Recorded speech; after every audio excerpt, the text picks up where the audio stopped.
이 금속문화재 보존에 대해서 이호희 교수님께서 강의해 주시겠습니다.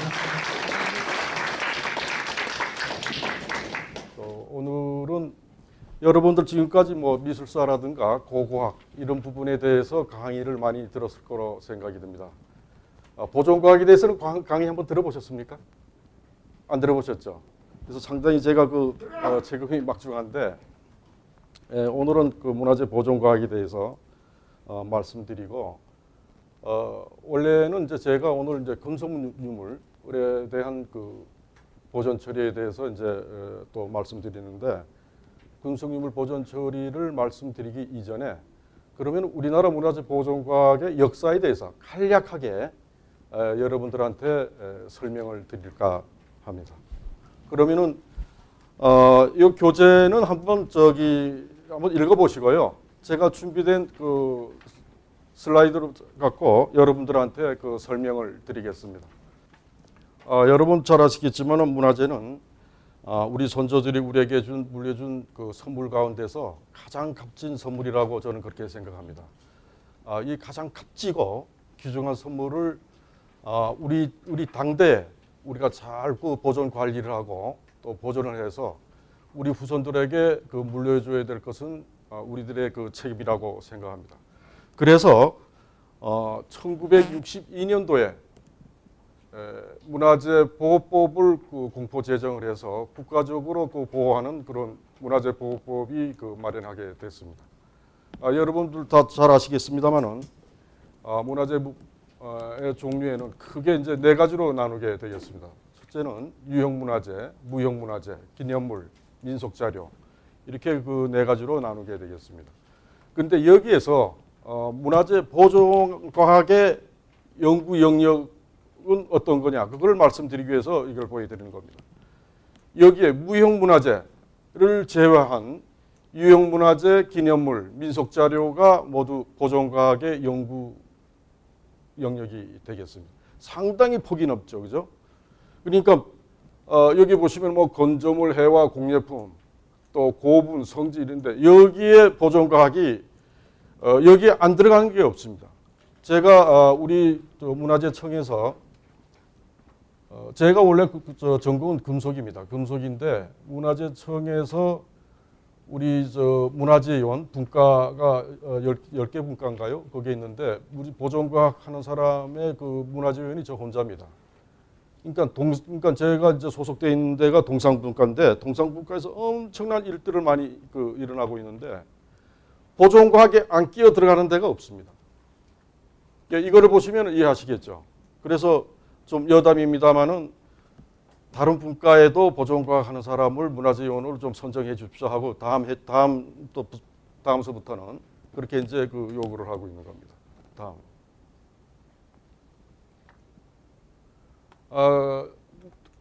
이들을 갖다 재료를 보면은 그게 이제 또 세 가지로 나눌 수가 있는데 무기물질하고 유기물질, 복합물질 이렇게 세 가지로 나눌 수가 있겠습니다. 그래서 이 자세한 거는 뭐 말씀 안 드리고 시간 관계상 다음 넘어가겠습니다. 이런 문화재들은 뭐 이 부분에 대해서는 여러분들이 잘 알고 계실 부분이라고 생각합니다. 문화재의 그 피해 요인은 크게 또 세 가지로 우리가 나눠서 자연적인 피해, 환경적인 피해, 인위적인 피해. 그런데 옛날에는 한 20년 전만 해도 우리나라의 그 인위적인 피해가 상당히 많이 있었습니다. 근데 최근에는 뭐 그런 인위적인 피해보다 오히려 이제 환경적인 피해가 더 심하다고 이렇게 말씀드릴 수가 있습니다. 그래서 이러한 그 피해를 받은 문화재는 크게 전통적인 수리 방법하고 과학적인 수리 방법. 근데 저는 이 과학적인 수리 방법은 상당히 지금 진보되고 있는데 우리나라에서는 이 전통적인 수리 방법이 옛날부터 있는 방법이 아직 발전을 못하고 있습니다. 한 예를 들면은 제가 제 소개할 때 일본 동경국립문화재연구소 외부평가위원을 5년 동안을 했습니다. 지금도 하고 있습니다만은 그 일은 무슨 일을 하느냐면은 일본 동경국립문화재연구소 수복기술부에서 1년에 했던 업무를 갖다가 제가 가서 평가를 합니다. 근데 그 업무 중에 어떤 업무가 있느냐면은 일본 투구가 있어요. 근대에 만들어진 그 투구인데 그런 것들이 이제 명치 이럴 때 만들어진 겁니다. 그런 명치 그때 이제 만들어져 가지고 유럽 쪽으로 수출이 됐는데 그 유물들이 세월이 이렇게 흐르다 보니까 상당히 이제 손상이 많이 오겠죠. 근데 그 표면을 뭐로 해놓냐면은 오칠로 이렇게 장식이 돼 있었던 건데 유럽 사람들, 미국 사람들은, 미주 사람들은 이 오칠에 대한 개념이 없으니까 우리 동양인들만 쓰는 거 아닙니까? 그 재료를. 그런데 들떠 일어나고 이런 부분들을 갖다가 요즘 나오는 합성수지 접착제로 전부 다 이렇게 붙여놨어요. 처음에 볼 때는 참 이쁘죠. 그게 또 한 10년 들어가니까 또 문제가 생기는 거예요. 그때 가서는 보존 처리하기가 상당히 어렵습니다. 같은 재료로 썼으면 괜찮은데. 그래서 일본에서는 지금 문화재 적십자 이래가지고 외국에 있는 일본 문화재를 일본에다가 들여와가지고 그 수리해주는 그런 사업이 있는데 그 사업의 일환으로 그 한 점이 들어왔어요. 그 일본의 그 전통 기술자들이 요즘 그 합성수지 접착제로 접착시킨 그 부분을 그 용해시키는 게 오히려 더 어렵습니다. 물론 오칠은 용해가 되는 용제가 없습니다. 그래서 그 재료 선택, 보존 처리할 때 재료 선택을 잘 해야 된다. 그 재료에 맞는 그런 선택을 하지 않으면 보존 처리가 어렵다. 그런데 일본에는 그나마 그런 기술자들이 지금 많은 그 후계자들이 나오고 또 공부하는 사람들도 많고 그러는데 사실 우리나라는 없습니다. 작가는 있어도 오칠 전통 공예, 금속 공예라든가 뭐 전통 공예, 목 공예 이런 걸 만드는 작가는 있어도 그 기술을 가지고 이렇게 그 수리하는 전문가는 거의 없는 거 없어도 뭐 없는 걸로 이렇게 보셔도 될 겁니다. 상당히 지금 우리가 이 부분에 대해서 상당히 좀 그 집중을 해서 교육을 시켜서 전문가를 양성해야 되지 않나 이런 생각이 듭니다. 그래서 여러분들 그 신문지장에서 잘 아시겠지만은 2008년도 되면은 문화재청에서 그 주관하는 그 문화재 국립문화재연구소에서 또 하고 있는 그 문화재병원이 그 2008년도에 개원을 합니다. 그게 하게 되면은 이제 그 안에 이런 부분을 교육시키고 이런 부분을 전담할 수 있는 그런 연구가 시작될 거로 이렇게 보여집니다. 다음에 사실은 오늘은 금속유물이기 때문에 나중에 금속유물 그 얘기할 때 그 상당히 길어질 것 같습니다. 그래서 간단하게 그 역사적인 거는 여러분들이 좀 아셔야 되겠다라고 생각해서 요 석굴암 보존에 대해서 한번 갖고 나왔습니다. 그러면 우리나라 이 석굴암은 1913년서부터 1915년에 1차적으로 이런 상태에 있던 걸 가지고 보수를 했습니다. 이때 그 1차 보수한 거는 이 훌륭한 이 문화재를 그 보수 복원을 하면서 이지마라는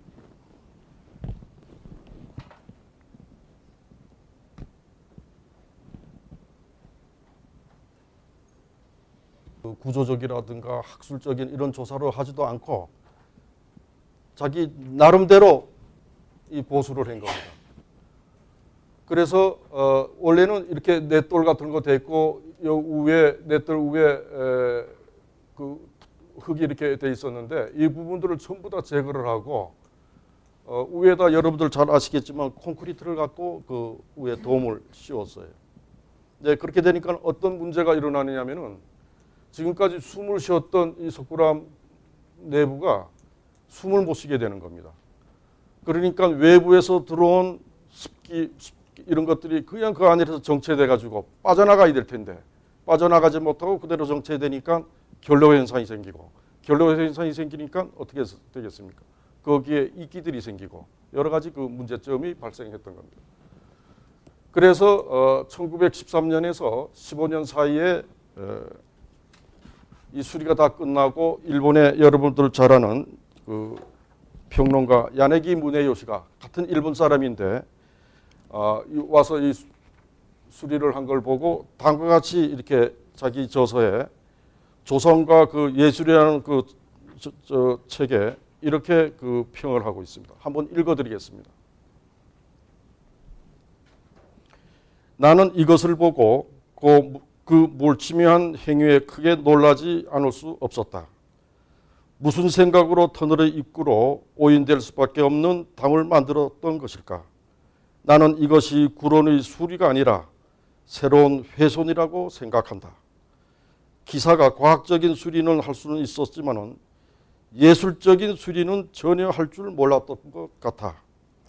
구란의 여러 불상과 추가된 돌담을 비교할 때 그 사이에 어떤 예술이 통일이 있겠는가? 나는 특이한 이 같은 걸작의 수리에 예술적 수법을 근본으로 삼아야 한다고 생각한다. 가능하다면 그 돌담을 허물고 그 중수를 직접 조선 사람에게 맡겼으면 좋겠다. 조선에서 이들 조각만큼 나를 기쁘게 한 것도 없었거니와 그 돌담만큼 나를 불쾌하게 한 것 또한 없었다. 석불의 예술이 아름다움과 과학의 추함이 함께 자리하고 있다. 옛날 사람들은 아무런 과학도 갖고 있지 않았으나 석불사와 같은 건축이 자연히 이 법을 놀랄 만큼 아름다움과 결부시켰던 것이다. 구로는 다행히 외구의 난을 면했다. 그러나 오늘날 수리라는 이름 아래 새로운 모독을 받는 것이다.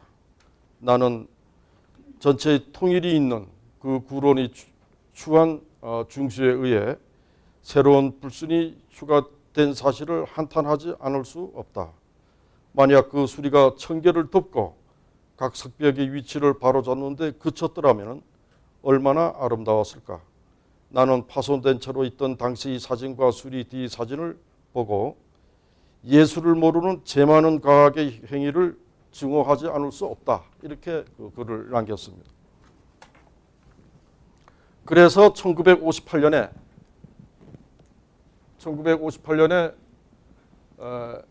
에서 1961년 사이에 6회에 걸쳐 갖고 그때는 지금은 문화재청이지만은 문화재관리국 시절이죠. 이때 각 분야의 그 전문가들을 초청하다가 우리 과학자들이 직접 여기된 문제점을 조사를 했던 겁니다.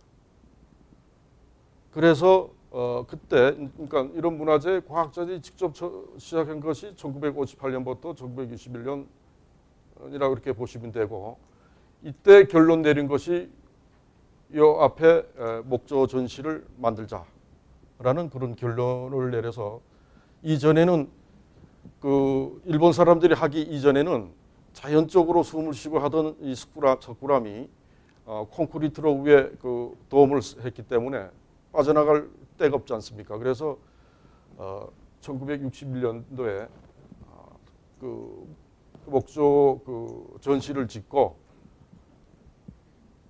기계적인 강제 방법으로 기계적인 방법으로 해서 온도 습도를 지금 맞춰주고 있는 상태입니다. 근데 지금 현재는 괜찮습니다. 근데 언젠가는 이런 부분도 우리가 그 보존과학 기술이 발달된다 그러면은 이런 것도 원래대로 돌리는 것도 한번 생각해 봐야 되지 않을까 이런 생각을 갖습니다.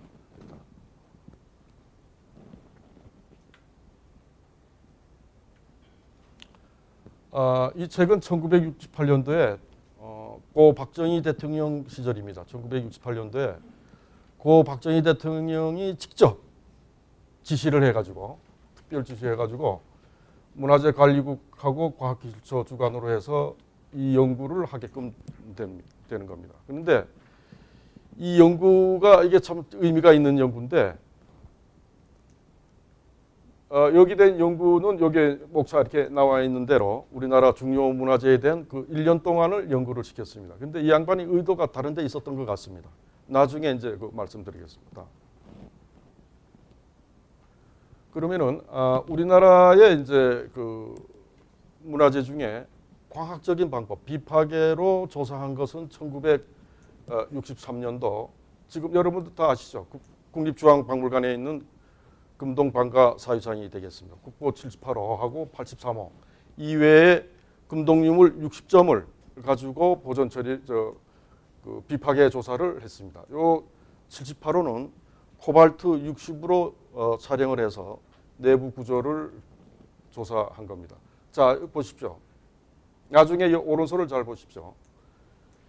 지금 여러분들 그 국립중앙박물관에 가셔도 이 내부는 볼 수가 없습니다. 오늘 아니면은 제자 조성 기법을 여러분들 알 수가 있습니다. 여기 목을 따로 주물을 하고 하체 하반신 상체에서 하반신 요 대까지 따로 해서 두 개를 만들어 가지고 이렇게 한 겁니다.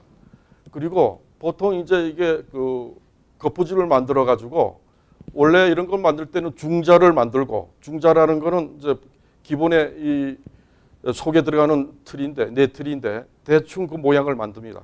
그리고 그 위에다가 밀랍을 해가지고 정교하게 이 모양대로 이제 조각을 하죠. 그 조각을 하고 난 다음에 그 위에다가 다시 외틀을 이렇게 붙이는데 그리고 이제 열을 줘서 밀랍을 이제 다 빼내죠. 그 속에다가 이제 샘물을 집어넣는데 여기는 지금 근데 그걸 하기 전에 힘을 받아야 될 거 아닙니까? 그 보통 열십자의 그 안에 그 철봉을 집어넣습니다. 철봉. 그런 부분들이 다 보이고 이 위에도 보이시죠? 목 같은 거. 이런 것들은 뭐냐면 외틀하고 네틀에 이렇게 잡아주는 못이 되겠습니다. 그냥 이렇게 집어넣게 되면은 뜨거운 용액이 들어가니까 이게 다 들어가갖고 터지고 그럽니다. 그걸 잡아주기 위해 가지고 전부 그 네트를 잡아주는 그런 못이 있습니다. 그래서 이 방가사의상은 목을 따로 이렇게 해서 납땜으로 해서 한 걸로 보이고 그 쇳물을 이렇게 집어넣을 때 이게 일정하게 들어가지가 않으면은 기포가 많이 생긴 겁니다. 그게 상당히 그 고대 기술을 원하는데 여러분들 보시면 이 기포가 하나도 없죠. 이거 엄청난 기술을 갖고 있는 거예요.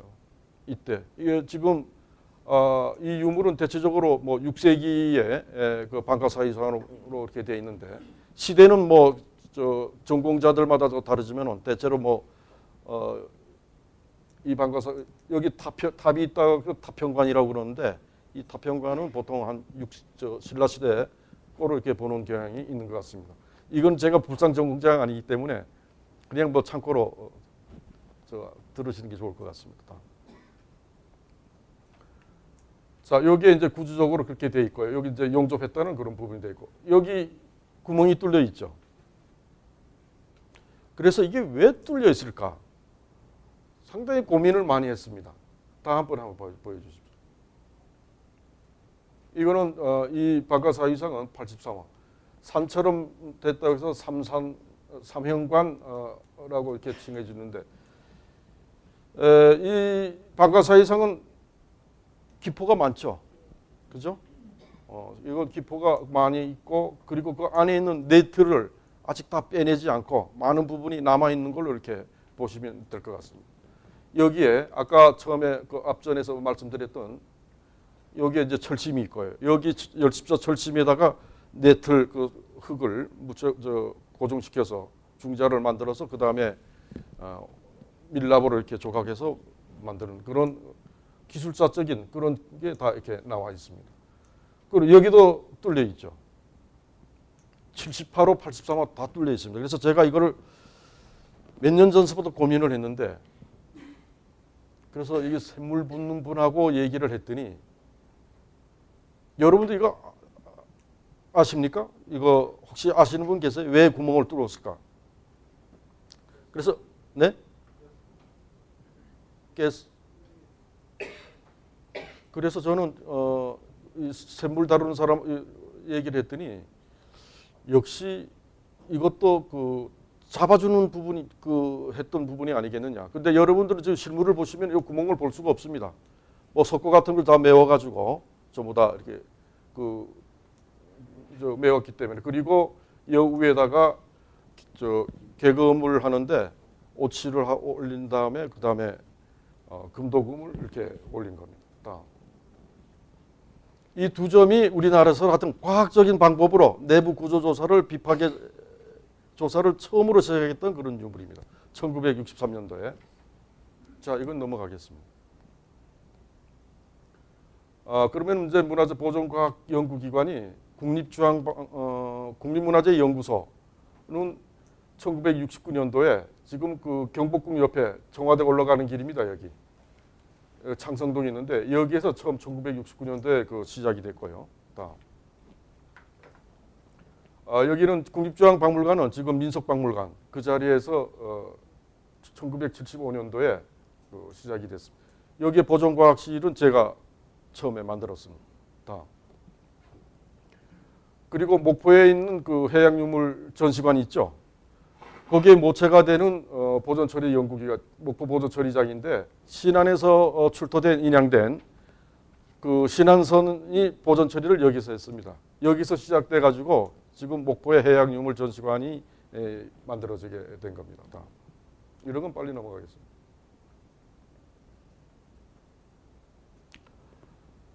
그러면 이제 우리나라 출토유물의 그 보존 처리는 1967년도에 문영왕릉에서 그 나온 유물을 처음 그 보존 처리를 시작했는데요.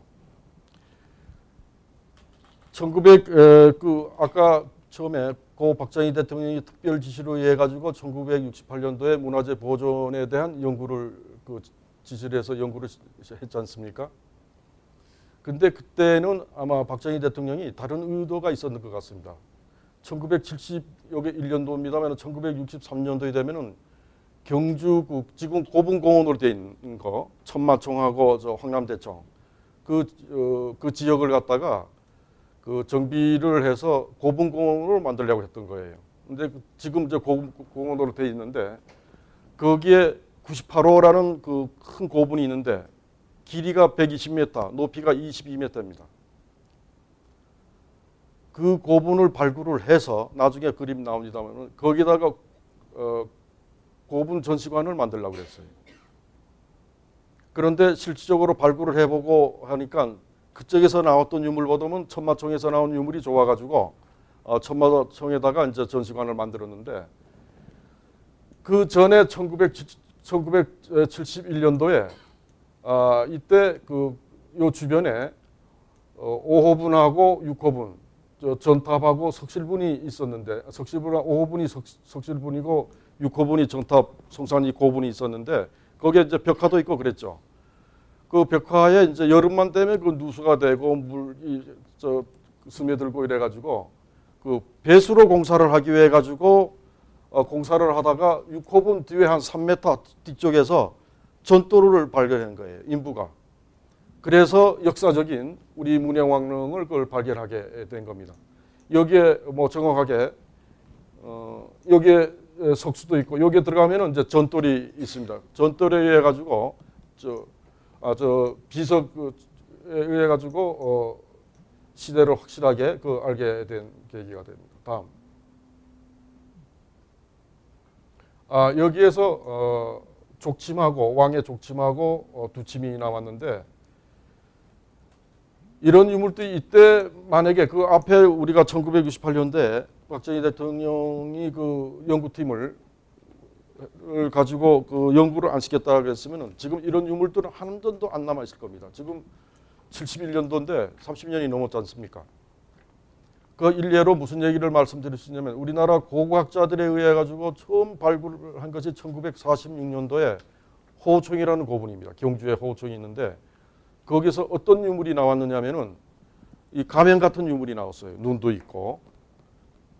그런데 그때는 뭐 보존과학이라는 거는 영 뭐 생각 못했을 때인데 그거를 그냥 발굴해서 그냥 그대로 놔뒀습니다. 지금 국립중앙박물관에 있습니다. 수장관에. 지금은 상태가 어떠냐? 형태는 하나도 없습니다. 보고서는 완전히 그냥 그대로 사진은 형태가 잘 남아 있는데 지금은 형태가 없습니다. 눈만 두 개 딱 있어 다른 거 다 부서지고. 만약에 이 유물도 과학적인 보존 처리를 하지 않았더라면 어떻게 되었을까? 역시 뭐 마찬가지였다고 생각합니다. 그래서 어떻든 간에 1968년도에 그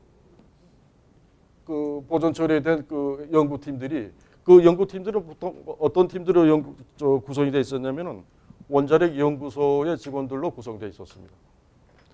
그때 뭐 핵폭탄도 만드는 사람들도 여기 다 참여하고 그랬었습니다. 그래서 그냥 목재 유물 같으면은 여러 가지 과학적인 방법으로 약품을 써갖고 보존 처리할 텐데 색조가 색깔이 들어가지 않습니까, 그죠? 오칠로 돼 있고 이게 상당히 어렵습니다.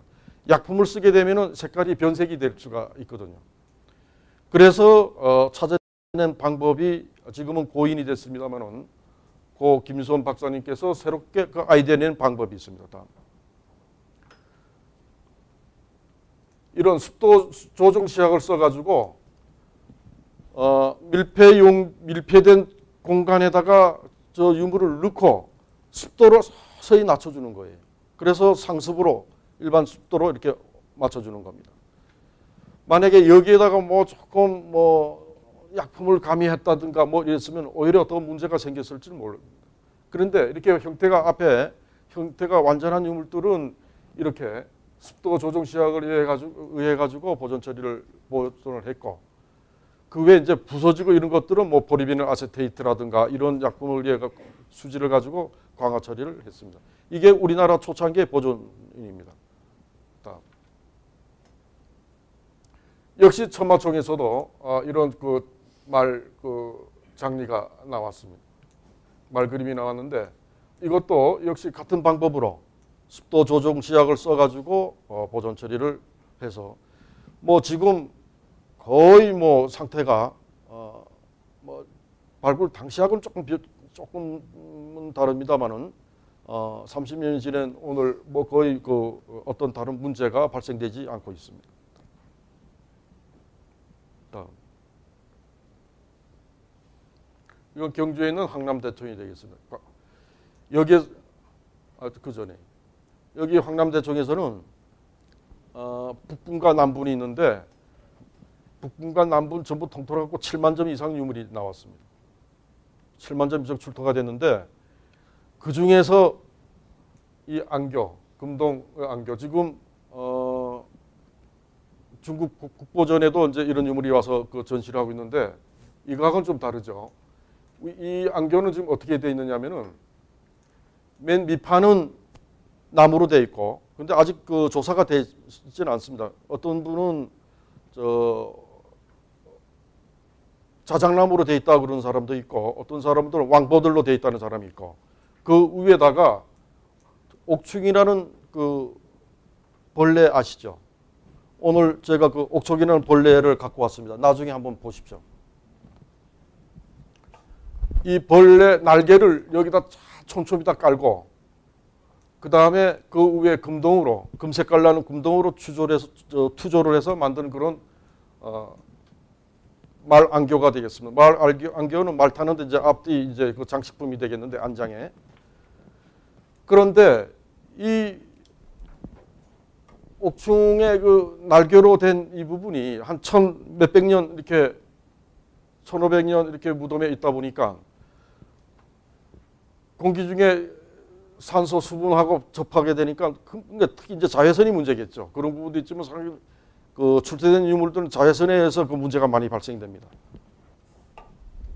새카맣게 변하는 거예요. 꺼내놓으면은. 그래서 이 방법은 이래서는 안 되겠다 그래가지고 이것도 김유선 박사님이 글리세린 용액에 담가놓고 있습니다. 그래서 지금도 글리세린 용액에 담겨져 있습니다. 그래서 빨리 지금 쟤는 이거를 보존 처리 무슨 뭐 위원회를 구성을 해가지고 이 유물도 빨리 보존 처리를 해가지고 국민들한테 보여줘야 되지 않겠느냐. 언제까지 글리세린 용액만 담겨 있고 연구도 되지 않고 있습니다. 전시도 못 하고 있습니다. 다음으로. 이 벌레가 그 비단벌레입니다. 여러분도 상상해 보십시오. 이 아름다운 색깔이 금색깔하고 그 투조된 그 사이사이 끼어가지고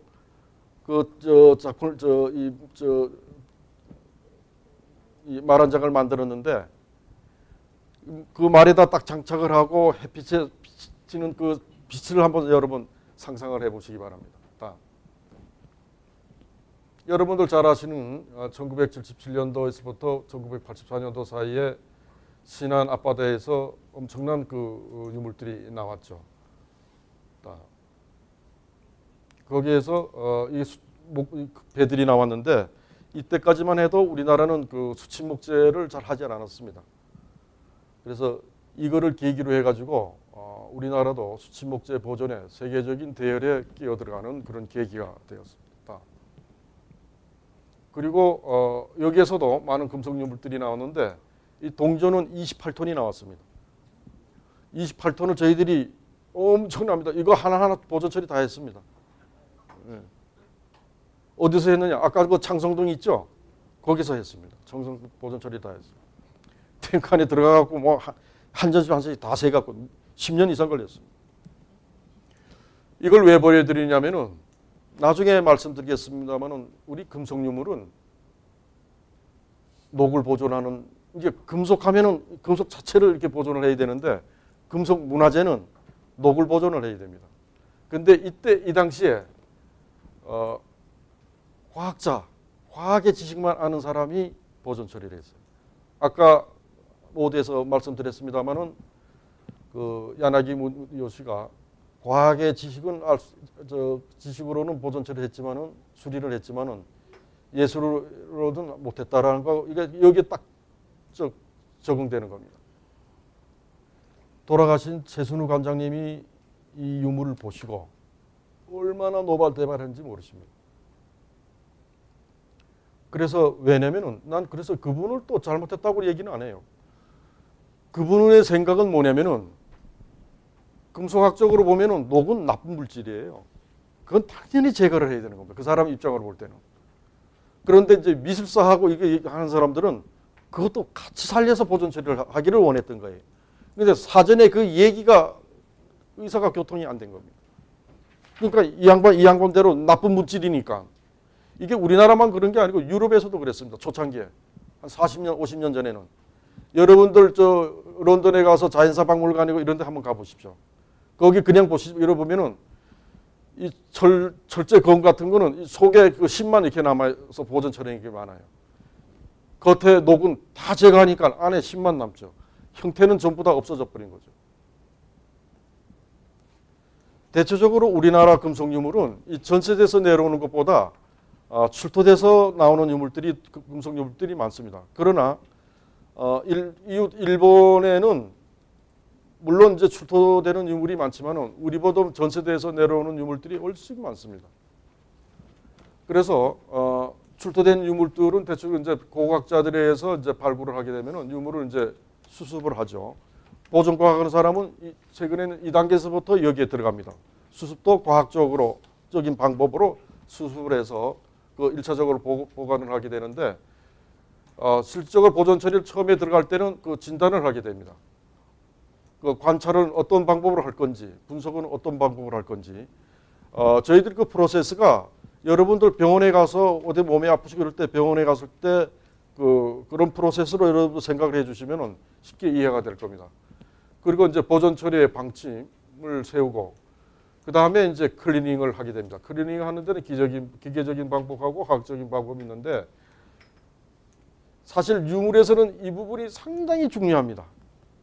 제가 학생들 가르칠 때도 그렇고 제가 어디 가서 지도할 때도 마찬가지입니다.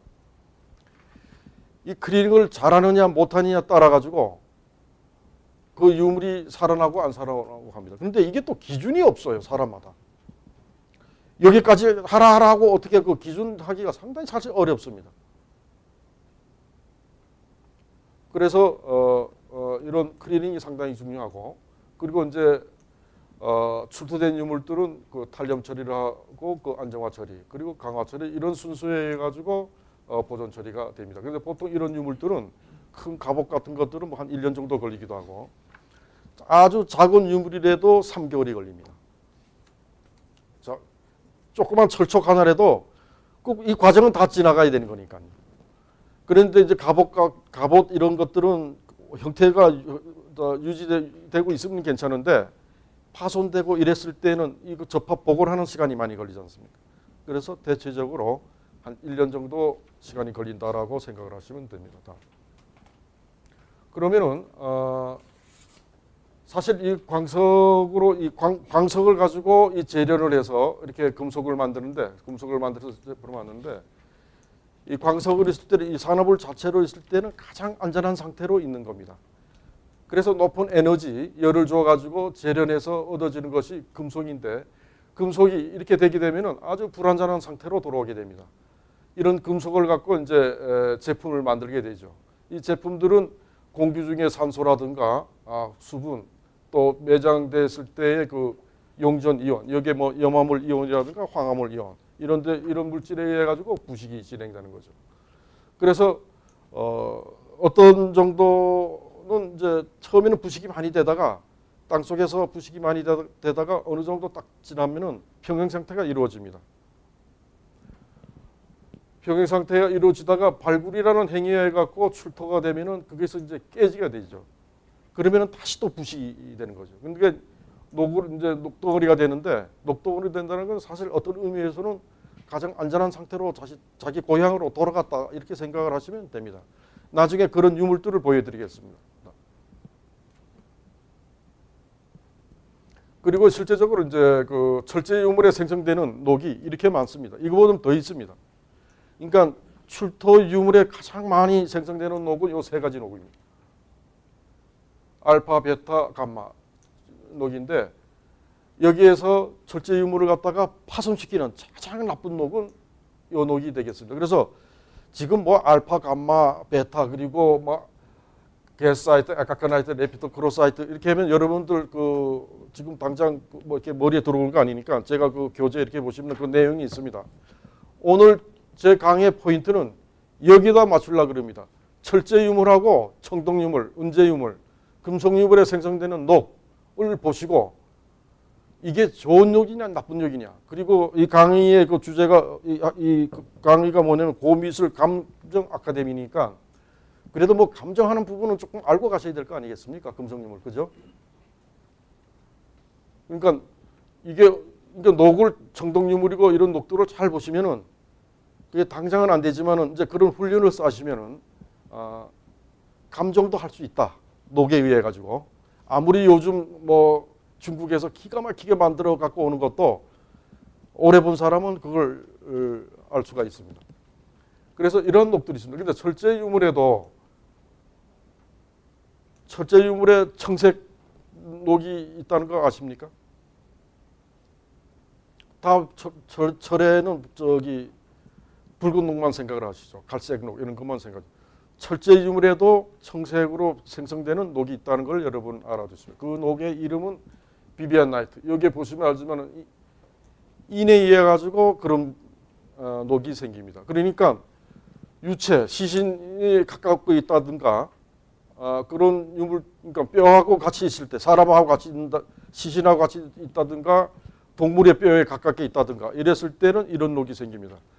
제가 국립문화재연구소 보존과학실에 또 있을 때 그 좋은 유물들은 앞에서 그 선생님들이 다 보존 처리를 했고 항남대청하고 천마청 그 나머지 금속 유물을 전부 다 보존 처리를 제가 다 했는데 거기 보존 처리 다니면서 국립문화재연구소에 제가 한 10년은 있었는데 거의 경주는 30일이면 20일 가서 살았습니다. 집에는 열흘 와 있고 그거 살았는데 반월성 그 주변에 해저 그쪽에 발굴을 했어요. 그런데 내가 갔을 때는 괜찮았는데 서울 올라오니까 전화가 왔습니다. 이게 뭐 철제 유물인지 청동 유물인지 모르겠는데 청색 녹이 있다는 거죠. 그래서 그 주변에 뭐가 있냐 했더니 토끼뼈 같은 게 있었다. 그거는 철제 유물이라고 발표를 해라. 잘못하면 청동 유물로 발표할 수가 있으니까. 그 유물을 제가 여기 갖고 나왔습니다. 저기 그 비비안 나이트 녹이 철제 유물에도 나중에 한번 보십시오. 이 다음 페이지 좀 넘겨주십시오.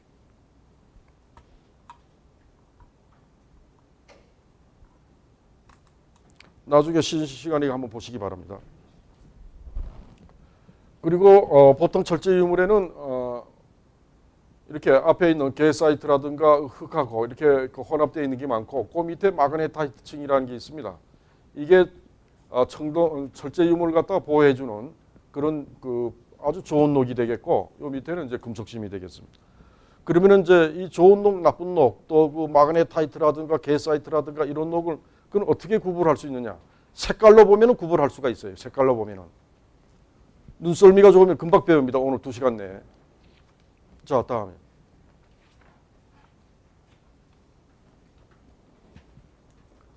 지금 요런 그 노란 갈색 나는 거 있죠? 요게 게사이트 녹입니다. 철제 유물의 표면에는 전부 다 이런 녹들이 있습니다. 그렇지 않으면 여기에 흙하고 혼합되어 있다든가. 그리고 온도, 습도가 높게 되면은 이 속에 Cl 이온이 엄청나게 많습니다. Cl 이온이 엄청나게 많은데 습도가 70% 이상 높게 되면은 이런 물방울이 생기게 됩니다. 이런 물방울이 생기면은 이 유물은 지금부터 파괴가 됩니다라고 신호를 주는 거예요. 어떻게 파괴되느냐? 우리가 주물로 만드는 철제품이 있고 두들겨서 단접해서 만드는 거 있지 않습니까? 주물로 만든 것들은 한번 부식이 되면 걷잡을 수 없는데 단접으로 만든 유물들은 이게 도끼입니다. 도끼. 이렇게 쩍쩍쩍쩍 갈라집니다. 이 속에서 이게 이런 기둥 같은 것들이 성장을 합니다. 그러면서 밀어내죠. 이게 접혀 있는 것들이 밀어내니까 쩍쩍 이렇게 떨어지는 그런 현상이 일어납니다.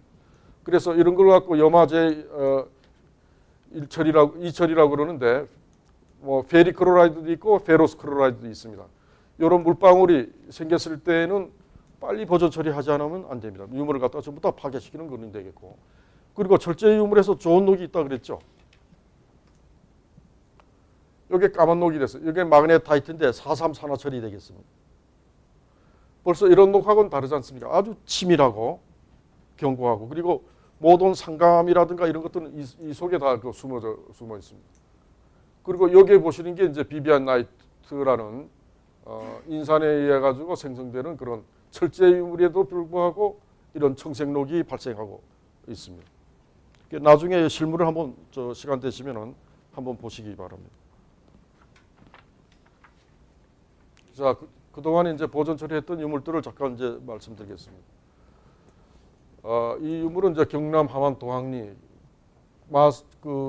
경남문화재연구소에서 발굴했는데 이런 출토 당시에는 이제 이런 상태로 돼 있었고 수습을 해서 해보니까 이렇게 많은 파편들이 돼 있습니다. 그래서 이것을 이제 보존 처리를 했는데 이 까만 녹들 보이시죠? 그러니까 철제 유물을 만약에 구입을 하셔가지고 이렇게 까만 색깔이 안 나오면 전부 가짜라고 생각하시면 돼요. 이 녹이 마그네타이트 녹입니다. 이거는 단시간에 이렇게 생성되는 녹이 아닙니다. 제가 숭실대학교에 우리나라 투구가 하나 있었는데 국립문화재연구소에 있을 경우에 이거를 보존 처리해달라고 갖고 왔어요. 그래서 한국의 갑주라는 책에 또 고대 갑주 투구하고 갑옷 연구에 그 투구가 안 들어가는 게 없습니다. 숭실대학교. 그 보존 처리하다 보니까 그 전서부터 조금 이상했어요. 그러니까 고고학자들은 전부 다 이상이 없는 걸로 해서 연구 다 했습니다.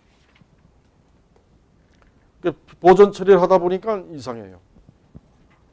그래서 나 혼자 이상하다 그러면 안 되니까 지금 또 돌아가셨지만 김규웅 선생님이라고 고고학하시는 분 계세요. 그리고 그때는 정재영 국장님이 문화재관리국장 할 때고 그리고 저하고 또 고고학하는 사람 세 사람이 내 방에 앉아가지고 나는 아니다. 당신네들은 진짜다라고 생각을 하자. 그래갖고 맞추자. 그래서 숭실대학교에서도 맞죠. 결국은 아니다. 이래가지고 지금 그 전시를 안 하고 있습니다. 그러니까 옛날 책들 보면 그게 다 나와 있어요. 그러니까 지금까지 그러니까 그게 지금 한 20년 전 15년에서 한 20년 전 얘기인데 그 전에는 그 책이 뭐 우리나라 유명한 고고학자들이 다 썼습니다. 그 책을. 그 유물에 대해서 글을 다 썼습니다. 그래서 그 유물을 이제 조용히 들어갔고 또 문화재청에서는 그걸 한번 신문에다가 한번 알리는 게 좋지 않겠느냐. 그랬는데 뭐 그렇게까지 소란을 끼칠 필요 뭐 있냐. 왜냐하면 일본에도 또 우리가 또 생각 안 할 수가 없으니까. 그렇게 네. 그래서 이 갑옷은 여러 가지가 있습니다. 맨 처음에 시기적으로는 행판으로 이렇게 해서 만든 게 있고 종판으로 만든 게 있고 삼각판 해서 행판으로 이렇게 만든 게 있는데 요거를 이제 판과 판을 결합을 할 때 두 가지 종류가 있습니다. 하나는 못으로 해가지고 이렇게 고정하는 방법이 있고 하나는 가죽으로 해서 하는 게 있는데 이게 사슴 가죽입니다. 이런 사슴 가죽으로 연결을 해서 실질적으로 이게 다 사가서 그렇죠. 이런 식으로 연결하는 매듭이 있습니다. 이런 식으로 해서 옛날에는 이렇게 해서 다 연결해서 썼습니다. 그래서 이렇게 이제 고고학하시는 분들도 실험 고고학의 입장에서 이렇게 만들고 있습니다. 그리고 이 사슴 가죽이 상품, 중품, 하품이 있어요. 이거는 한 중품 정도 되는데 나중에 한번 만져보십시오. 상당히 부드럽습니다. 그러니까 저렇게 편과 편을 연결을 이렇게 시켜놓으면 이게 잘 유동성이 있어야 말도 타고 전투도 할 거 아니겠습니까? 딱딱하면 안 되죠, 그죠? 실질적으로 여러분들 아마 이 사슴 가죽으로 이렇게 매듭해서 캔 건 처음 보실 겁니다. 여 회장님이 꼭 뭐 실물로 좀 보여주라고 압력을 한층 넣어가지고 오늘 내가 아주 배낭으로 이거 한 보따리 갖고 왔습니다. 이 배낭. 그리고 광불도 갖고 오고 나중에 보십시오. 호암에 저기 나정 그 거울 있지 않습니까? 거기에 그 자개를 뭐로 했느냐? 야광조개입니다. 야광조개. 보통 우리는 저기 전복 뭐 그런 걸로 맞아요. 그 유물만큼은 야광조개를 썼어요. 그리고 그 보석은 뭐 라피스 라즈리가 들어가 있고 호박도 들어가 있고. 그래서 이게 내가 이게 그 야광조개가 이게 있었는데 누가 이게 갖고 간 거 같아 가지고 이게 편만 이렇게 갖고 왔습니다. 나중에 한번 시간 내면 한번 보시고. 자, 다음에 한번. 이 갑옷도 보시면은 여기 이제 그대로 갑옷을 떠 갖고 간 겁니다. 이 구멍 뭔 줄 아십니까? 도굴꾼들이 쑤셔댄 탐침봉이에요. 그런데 여기 구멍 보시죠. 여기 이게 그 예리한 그 탐침봉에 이렇게 맞은 자국입니다. 그래서 이런 유물들은 아까 1년 보존 처리한다 그랬는데 이건 1년 6개월 되는 겁니다. 뭐 그런 맞은 부분들이 이렇게 박살이나 바살바살 이런 상태로 됐지 않습니까? 그래서 이제 보존 처리를 한 거예요. 그래서 이거는 이제 부산의 부경대학교에서 발굴을 해서 저희들한테 제가 호암이 있을 때 이제 보존 처리해달라고 갖고 간 건데 이 부분을 메울까 말까 하다가 메우지 말자. 사회적인 교육 차원에서 이 부분은 돌굴꾼에서 맞은 자국이 구멍이 난 자리 있다. 그렇게 해서 자기들도 왜냐면 뭐 이 정도 복원을 하고 하는데 감쪽같이 할 수도 있죠. 저런 거는 이런 걸 뭐 감쪽같이 하려면 뭐 간단합니다. 이렇게 해서 이제 보존 처리를 또 한 점 만들었고요. 자, 그 전에 여기 이제 까만 색깔하고 갈색 보이시죠? 까만 색깔이 자철광 마그네타이트. 이걸 꼭 기억해 두십시오. 그러니까 이제 박물관에 가시고 할 때는 그리고 여기 갈색이 나시죠? 갈색 나는 건 게사이트. 그러니까 박물관 가고 이제 금속유물 볼 때는 야 이게 그 고미술품 감정 아카데미에 가서 그 이호희 교수가 와서 뭐 얘기를 하는데 이게 뭐 무슨 녹이다 이런 걸 그걸 생각해 가면서 그리고 그 교재 있으니까 그거만 딱 째해 갖고 가가지고 찢어 갖고 가가지고 그거 이렇게 보면서 그 색깔 다 있죠. 나름대로 한번 맞춰 보십시오. 거의 맞아 들어갑니다. 왜냐면은 초창기 30년 전에 제가 국립문화재연구소 없을 때 우리가 분석기가 없었습니다. 그때 30년 전에. 녹 색깔 보고 내가 이렇게 얘기하면은 주변 사람들이 믿지 않았어요. 그래서 그거는 내가 무슨 녹이다 해갖고 같이 있던 지금 국립중앙박물관 보존과학 실장합니다. 강행태 씨가 경희대학교에 가가지고 분석을 딱 해보고 깜짝 놀래갖고 맞다는 얘기예요. 그러니까 분석이라는 게 뭐냐면은 제일 마지막 단계예요. 눈으로 분석을 하고 난 다음에 그런데 이제 청동유물 같은 거 경우는 잘 까리까리한 게 있습니다. 아주 헷갈리는 게 있어요. 주석에 의해서 나오는 녹하고 구리에서 나오는 거하고 다른 게 있어요. 그 색깔이 다르거든요. 그럴 경우에는 그렇게 이제 분석 기기로 한번 해보면은 정확하게 이제 알 수가 있는 거죠. 다음.